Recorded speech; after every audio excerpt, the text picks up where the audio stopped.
কেন্দ্রীয় সরকার রাজ্যের দ্রুত অগ্রগতির লক্ষ্যে বিভিন্ন বিষয় নিয়ে কাজ করছে।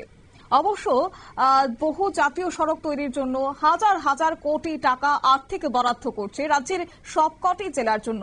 আর এই জাতীয় সড়ক তৈরি করতে গিয়ে জাতীয় সড়ক নির্মাণকারী সংস্থা যে সংশ্লিষ্ট এজেন্সিকে দিয়ে খোয়াই জেলায় কাজ করাচ্ছেন, সেই কাজের মান অত্যন্ত খারাপ হওয়ায় এবার ব্যাপক উদ্বিগ্ন ও অসন্তুষ্ট রাজ্য সরকারও।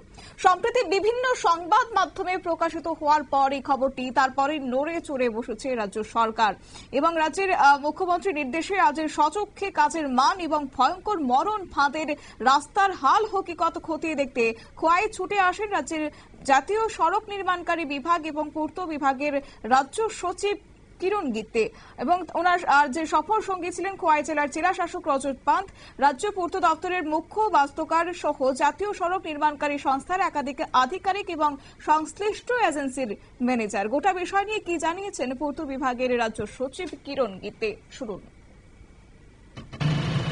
इस रोड का जो सरफेस डैमेज हुआ है काफ़ी मात्रा में, उसको ठीक किया जाए। तो NHIDC का टीम भी आया था दिल्ली से, उन्होंने उसका स्टडी किया है। और आज जो आप यहाँ देख रहे हैं कि जो सबग्रेड है, मतलब इस रोड सरफेस के नीचे करीब 700 मिलीमीटर तक उन्होंने पुराना जो मिट्टी है ब्लैक सॉइल उसको हटा के अब इसमें सैंड और बाकी फिलिंग करके कॉम्पैक्शन करना चालू किया है। ये जो रिपेयर उन्होंने चालू किया वो उसमें टाइम लगेगा, क्योंकि बहुत बड़ी मात्रा में इसमें डैमेज हुई है। और हम लोग जो NHIDC के MD साहब हैं उनको भी हम रिक्वेस्ट करेंगे वो भी एक बार दिल्ली से आके इसको विजिट करें।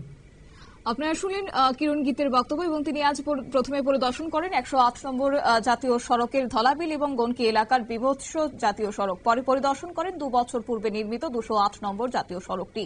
দুটি জাতীয় সড়কের বিভৎসতা দেখে প্রচন্ড ক্ষুব্ধ হয়ে যান রাজ্য সচিব অর্থাৎ রাজ্য পূর্ত দপ্তরের মুখ্য বাস্তুকাররা এবং একই সঙ্গে ক্ষুব্ধ রাজ্য সচিব জাতীয় সড়ক তৈরি নিয়ে জাতীয় সড়ক নির্মাণকারী সংস্থার আধিকারিকদের জানান যে তাদের MD কে দিল্লি থেকে একবার এসে জাতীয় সড়কের বিভৎসতা দেখে যাওয়ার জন্য।